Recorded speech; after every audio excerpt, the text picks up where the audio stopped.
কলকাতার একদম কাছে, অথচ শহরের কংক্রিটের ভিড় থেকে সম্পূর্ণ আলাদা। প্রকৃতির সতেজতায় একদিন কাটানোর সেরা ঠিকানা খুঁজছেন, যেখানে সবুজের মায়ায় দেখা মিলবে বন্য প্রাণীদের, আর পকেটের উপর একদম চাপ পড়বে না। হ্যাঁ, মাত্র 50 টাকা খরচ করে আজ আপনাদের নিয়ে যাব কলকাতার সেই মোহময় জায়গা, যা আপনার ওয়ান ডে ট্যুর নেয়ার কলকাতার প্ল্যানকে করে তুলবে দুর্দান্ত। এখানে একদিকে পাবেন পার্কের আনন্দ, আর অন্যদিকে মিনি চিড়িয়াখানার রোমাঞ্চ। যারা একটা পারফেক্ট ডে আউটিং এর জন্য নিরিবিলি জায়গা খুঁজছেন, আজকের ভিডিওটি তাদেরই জন্য।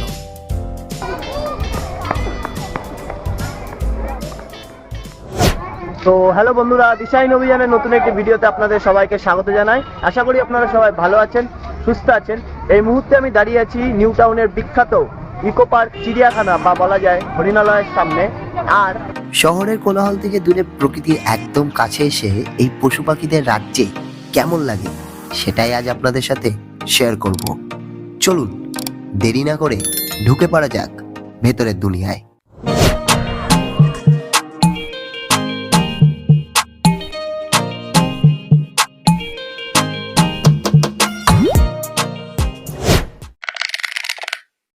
আজকের এই ভিডিওতে আমরা মিনি জু এর ভেতরটা পুরো ঘুরে দেখব।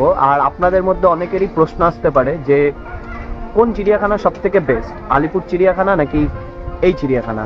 তাহলে সেই ক্ষেত্রে বলে রাখি, আলিপুর চিড়িয়াখানা কিন্তু অনেকটাই বড়, কিন্তু আপনি যদি খুব শান্ত পরিবেশে ভিড় এড়িয়ে পশু পাখিদের একদম কাছ থেকে দেখতে চান, তবে ইকো পার্কের এই মিনি জু বা হরিণালয় আপনার জন্য সেরা অপশন। আর এই হরিণালয়টি কিন্তু খুব পুরনো নয়। 2017 সালে এর প্রথম যাত্রা শুরু হয় হরিণদের নিয়ে, আর তারপর থেকে পশ্চিমবঙ্গ সরকারের বন দপ্তরের উদ্যোগেই এই মিনি জু তৈরি করা হয়। মূলত শহরের বুকে এক টুকরো অরণ্যের ছোঁয়া আনতেই এই পরিকল্পনা। সময়ের সাথে সাথে আজ এটি একটি পূর্ণাঙ্গ মিনি চিড়িয়াখানায় রূপান্তরিত হয়েছে।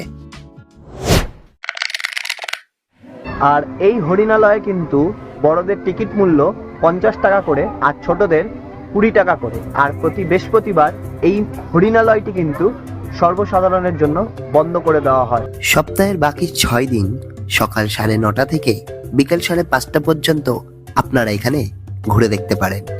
তবে ছুটির দিনগুলোতে ভিড় একটু বেশি হয়, তাই হাতে সময় নিয়ে আসাই বুদ্ধিমানের কাজ হবে। এখানে কিন্তু বাইরে থেকে আনা কোনো খাবার অ্যালাউ না। আর এই জায়গাটা কিন্তু কমপ্লিট প্লাস্টিক বর্জিত এলাকা। আর বলে রাখি, এখানে কিন্তু কার পার্কিং এরও সুব্যবস্থা আছে। 2 চাকা পার্কিং এর আপনাদের পড়বে 20 টাকা, আর 4 চাকা পার্কিং এ আপনাদের লাগবে মাত্র 50 টাকা। এখানকার রাস্তাঘাটগুলো কিন্তু খুবই পরিষ্কার, আর দুপাশের ফুলের বাগানগুলো জাস্ট অসাধারণ। আপনারা যারা প্রকৃতির মাঝে হাঁটতে পছন্দ করেন, তাদের কাছে কিন্তু এই জায়গাটা একদম আদর্শ। গেট দিয়ে ভেতরে ঢোকার সাথে সাথেই আপনি এক অপূর্ব পরিবেশ অনুভব করবেন। চারপাশটা এত সুন্দরভাবে সাজানো যে আপনার মনেই হবে না আপনি শহরের ব্যস্ততার মধ্যে আছেন। এবার আসি ভিডিওর সব থেকে আকর্ষণীয় অংশে। এই মিনি জু এর ভেতরে কিন্তু দেশ বিদেশের অসংখ্য পশু পাখির সংগ্রহ রয়েছে। চলুন এক এক করে সব কটা দেখা যায়। এখানে পাখি, জেব্রা, জিরাফ থেকে শুরু করে চঞ্চল বানর এবং হরিণ প্রায় সবই আছে। এই দৃশ্যগুলো বড়দের পাশাপাশি ছোট বাচ্চাদেরও খুব আনন্দ দেবে।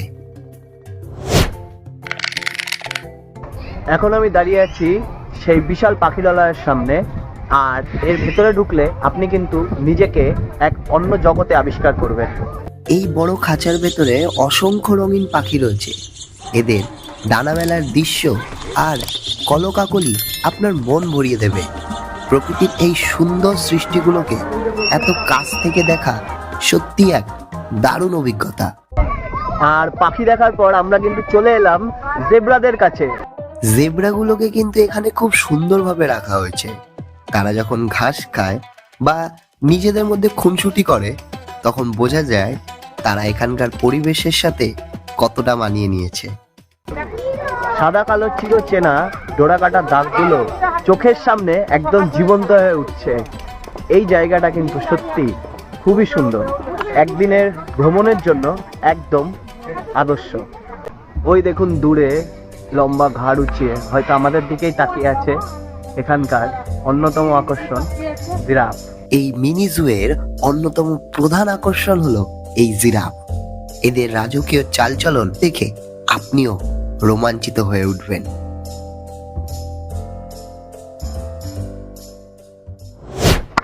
আর সত্যি কথা বলতে একদিনে ভ্রমণের জন্য এই জায়গাটা কিন্তু সত্যিই খুব ভালো। আমি কিন্তু এখানে আসার আগে পর্যন্ত ভাবিনি যে এই জায়গায় এত লোক হতে পারে। এখানে কিন্তু অসংখ্য লোক আসে নিজেদের উইকেন্ড ট্রিপের জন্য বা ওয়ান ডে ট্রিপের জন্য। তো আপনারা যারা ভাবছেন কোথায় যাবেন তাদেরকে বলবো আপনারা এই জায়গায় ঘুরে যান। এবার চলুন দেখে নিই এই চিড়িয়াখানার সবচেয়ে চঞ্চল সদস্যদের। এখানে বিভিন্ন খাঁচায় বানরদের রাখা হয়েছে। এদের লাফালাফি আর কসরত দেখে দর্শকরা বেশ আনন্দ পায়। দেখতেই পাচ্ছেন এরা সব সময় কিছু না কিছু একটা করে দর্শকদের মাতিয়ে রেখেছে।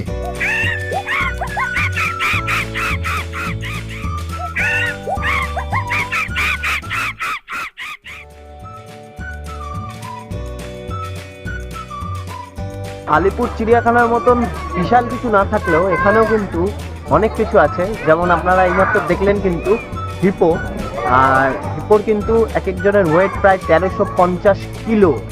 একবার জাস্ট ইমাজিন করুন যে কত ওয়েট হয় এক একটা হিপোর।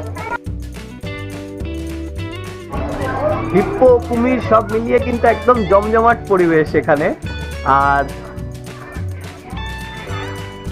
আসবি ক্যামেরায়? আচ্ছা, বল এবার কেমন লাগছে তোর? ভীষণ ভালো লাগছে। কখন এসেছিস? হ্যাঁ, কখন এসেছিস? হয়েছে আমরা বেলগুড়িয়া থেকে এসেছি, আমরা দুটোই। তোরা বেলগড়িয়া থেকে এসেছিস, দুটোই এসেছিস তাই তো? কি কি দেখলি এখনো? আমরা ক্রোকোডাইল দেখেছি, ক্রোকোডাইল দেখেছিস, আর তিনটে ক্রোকোডাইল দেখেছি। জিরাফ দেখিসনি?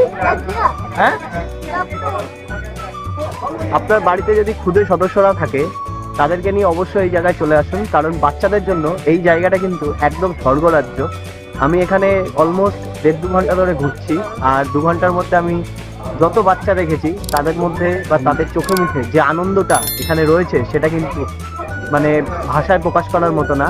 একটা অভাবনীয় আনন্দ কিন্তু তাদের চোখে মুখে ফুটে উঠবে, এবং তাদের ওই আনন্দ দেখে কিন্তু আপনারাও মনে হবে কাশ আবার সেই ছোটবেলায় ফিরে যেতে পারতাম। আর চলতে চলতে কিন্তু আরেকটা ভাইয়ের সাথে আমার দেখা হয়ে গেল। ভাই, তোর নাম কি? প্রিয়ম বিশ্বাস। কখন এসেছিস তুই? আমি তা ওই একটা কেমন লাগছে ঘুরে? হেভি লাগছে। আর কি কি দেখলি? জিরাফ, অনেক কিছু দেখেছি। ভালো লেগেছে? হ্যাঁ, সব থেকে ফেভারিট কি লেগেছে? জিরাফ। সব থেকে ফেভারিট কিন্তু জিরাফ লেগেছে। আর অ্যাকচুয়ালি এখানে জিরাফ কিন্তু খুব ভালো। আর এই যে চশমাটা আমি পরে আছি এটা কিন্তু ভাই। থ্যাংক ইউ ভাই চশমাটা দেওয়ার জন্য। সবাইকে সাবস্ক্রাইব করে দিতে বল। সবাই সাবস্ক্রাইব করে দিন। সাবস্ক্রাইব করে দেবেন।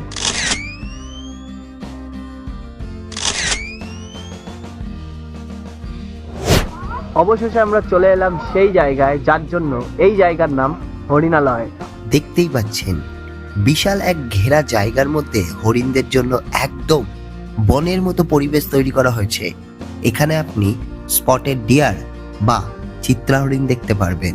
তাছাড়াও কাকর হরিণ বা বার্কিং ডিয়ারও কিন্তু এখানে রয়েছে। পড়ন্ত সূর্যের আলো যখন হরিণদের গায়ের উপরে পড়ে তখন মনে হয় যেন গা থেকে একদম সোনা ঝরে পড়ছে। তো চলতে চলতে আপনাদের যাদের খিদে পাবে তারা কিন্তু অবশ্যই কোনো চিন্তা করবেন না, এখানে কিন্তু নেচার্স ক্যাফে আছে, এখানেও কিন্তু আপনারা খেয়ে নিতে পারেন লাঞ্চ বা ইভিনিং স্ন্যাক্স। এখানে যেহেতু বাইরে থেকে ফুড অ্যালাউ নেই, তাই আপনাদেরকে বলবো যে আপনারা হয় বাইরে থেকে খেয়ে আসুন, নয় বাইরে গিয়ে খান। কারণ এখানে যে নেচার্স ক্যাফে, এখানে আমি ঢুকলাম, এখানে কিন্তু খাবারের প্রাইস তুলনামূলক আমার মনে হলো একটু বেশি। জানি না আপনাদের কেমন লাগবে। তো আপনারা যারা খেতে চান তারা এসে খেয়ে নিতে পারেন, আর যাদের মনে হবে যে প্রাইজিং একটু বেশি, তারা পকেট ফ্রেন্ডলি ট্রাভেল করতে চান, তাদেরকে বলবো আপনারা বাইরে থেকে খেয়ে তারপরে ভিতরে আসুন। তো এই ছিল আজকের ভিডিও। আই হোপ আপনাদের ভালো লেগেছে। কেমন লেগেছে অবশ্যই কমেন্ট করে জানাবেন। ভালো লাগুক কিংবা খারাপ লাগুক নিজের মনে করে জানিয়ে দেবেন। আর ভিডিও যদি ভালো লেগে থাকে তাহলে অবশ্যই চ্যানেলটিকে সাবস্ক্রাইব করে দেবেন। দেখা হবে পরবর্তী কোনো গল্পে, পরবর্তী কোনো অভিযানে। ততক্ষণ পর্যন্ত ভালো থাকুন, সুস্থ থাকুন, আর হ্যাঁ অবশ্যই পরবর্তী অভিযানের জন্য প্রস্তুত থাকুন। টাটা। সবশেষে এটাই বলবো, আপনি যদি কম সময় এবং কম খরচে পরিবারের সাথে প্রকৃতির মাঝে একটু সময় কাটাতে চান, তবে ইকো পার্ক মিনি জু আপনার জন্য সেরা গন্তব্য।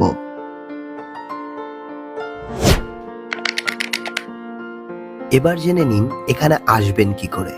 শহরের যে কোনো প্রান্ত থেকে আপনাদের আসতে হবে ইকো পার্ক গেট নম্বর 4-এর সামনে। গেটের পাশের রাস্তা দিয়ে মাত্র 5 মিনিট হাঁটলেই আপনারা পৌঁছে যাবেন এই সুন্দর গন্তব্যে, অর্থাৎ গেট নম্বর 6-এর সামনে। এছাড়া আপনারা নিজস্ব গাড়ি বা ক্যাবে আসতে চাইলে সরাসরি চলে আসুন 6 নম্বর গেটের সামনে। বর্তমানে ইকো পার্কগামী যে কোনো বাসে খুব সহজেই এখানে আসা যায়, আর ভবিষ্যতে মেট্রো চালু হলে যাতায়াত আরো বেশি সহজ হয়ে যাবে।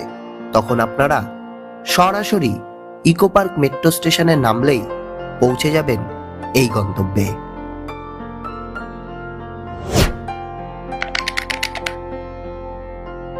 খরচের কথা বলতে গেলে যাতায়াত বাদে মাথাপিছু 100 থেকে 150 টাকার মধ্যে আপনি একটি দারুণ দিন উপভোগ করতে পারবেন। আর এই গোটা জার্নিতে আমার মোট খরচ হয়েছিল 150 টাকা। আর এই 150 টাকার মধ্যে কিন্তু যাতায়াতও ইনক্লুড ছিল, কারণ আমি 1 নম্বর এয়ারপোর্ট গেট থেকে বাসে করে সরাসরি এসেছিলাম ইকো পার্ক 4 নম্বর গেটের সামনে।